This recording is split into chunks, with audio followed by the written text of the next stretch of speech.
Houston Texans are in trouble. 1-4 going into this Week 6 matchup against the 4-0 Titans. The Titans are looking good. An offense that we expected to run through Derrick Henry is now giving opponents a hell of a lot more than that, with Henry's production consistently unwavering and now Ryan Tannehill stepping up, with 9 touchdown passes and an average QBR of 112.9 going into this game. Where I will give the Texans credit though is in their QB. Deshaun Watson is beginning to show the flashes of brilliance that we saw far more often last season.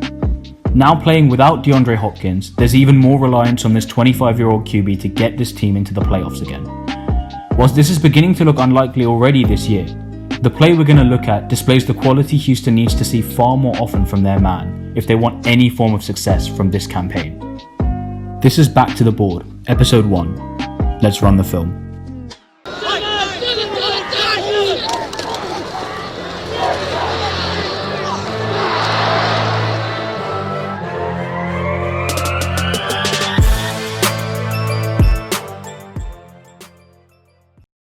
So let's take it back a little and set up this specific play. This play that we're going to look at is coming off the back of this monster run from Derrick Henry. He finds a huge one-gap hole in the line, and after that all he needs to do is jump the tackle from Eric Murray, which he promptly does before he's clean through to the house. The Titans are up 29-23 with about 9 minutes to go in the fourth quarter.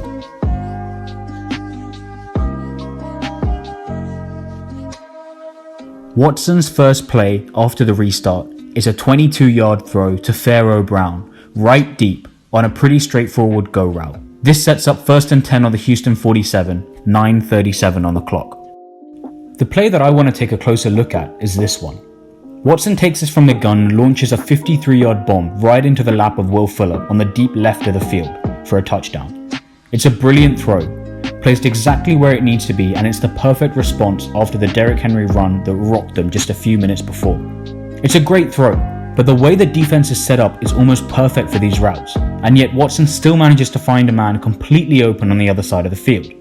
There's more Watson brilliance in this that is the reason why the Texans found this window, and we'll have a look at that in a bit. I want to start by looking at the initial field positions. Houston are running a 1-1 personnel, which means they have one running back and one tight end out of a gun-strong backfield, where the running back is aligned to the side with stronger protection. There are 2 receivers on the weak side of the field, Will Fuller on the outside and Kenny Stills inside. Brandon Cooks is the lone receiver on the other side of the field, supported by Darren Fells, who is standing directly behind the guard, likely in a form of blocking position to protect the edges. Initial indications appear to be that Houston might be looking to run David Johnson either around the blocking TE or into the 3 or 5 gap, or a throw to either Stills or Fuller, since they have an opportunity to throw off the defense with 2 receivers. Now when we look at the defense, I like to think of this from the perspective of the quarterback, i.e. what is the pre-snap read? The Titans have 3 men backfield that appear to be guarding their respective thirds. This is cover 3. The fact that the corners, Jonathan Joseph at the bottom and Malcolm Butler at the top, are both standing outside their respective receivers and have eyes on the QB further emphasizes this. Cover 3 is zone coverage. The goal of the 2 outside linebackers is to force the receivers inside the field, and as we roll the film we can see this quite clearly with Christian Fulton here. He immediately motions up and gets outside Kenny Stills, forcing him to run on his inside shoulder. He sees Will Fuller head full speed down the field and ignores him, expecting him to enter Malcolm Butler's zone and therefore be covered by him. So far so good. One of the best ways to counter cover 3 is to get underneath. Basically run a route between the deep middle safety and the middle linebackers. A dig or post usually does the trick, the former of which is exactly what Kenny Stills runs.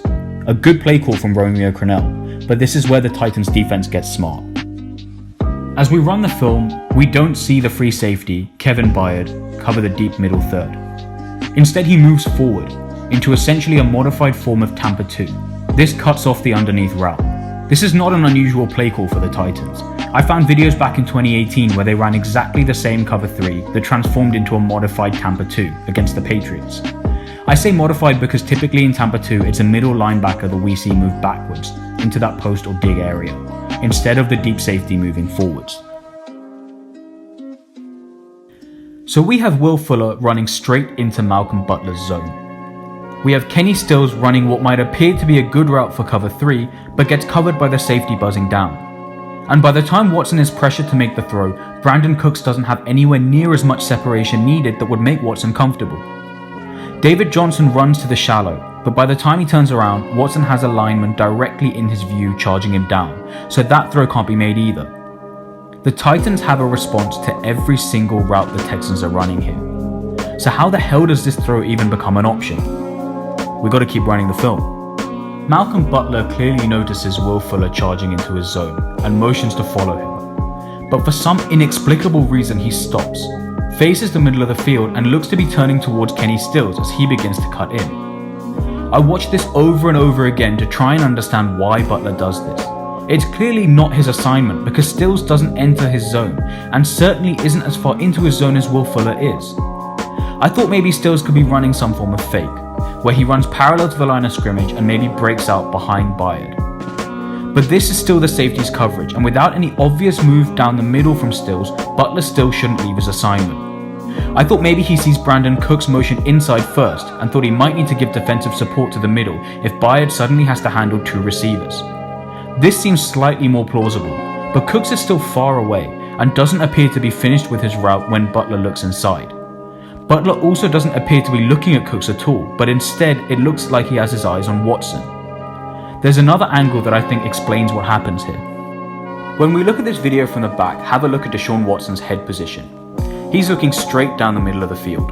He appears to be looking at Kenny Stills' route. That is until he appears in our view, at which point his head position changes. He takes a quick look up to Will Fuller and launches this throw. And this is where I think it's the brilliance of Deshaun Watson's deception that makes this possible. He's staring straight at Kenny Stills for a reason.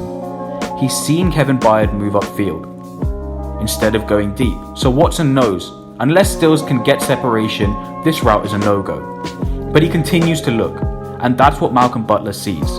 He sees Watson looking at Stills and half commits to a throw coming down the middle of the field. If we look at the other angle, the moment Stills begins his dig is the moment Butler hesitates, and the moment Butler hesitates is the moment Watson knows exactly where this throw is going. 53 yards, Will Fuller, touchdown.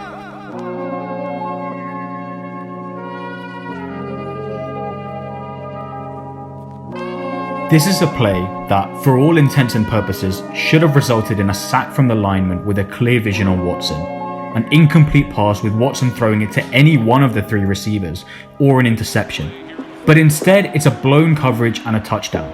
Malcolm Butler read Deshaun Watson's eyes, and that's exactly what Watson wanted, because it created just a glimmer of hope that he could get something out of this play. And he did a hell of a lot more than that.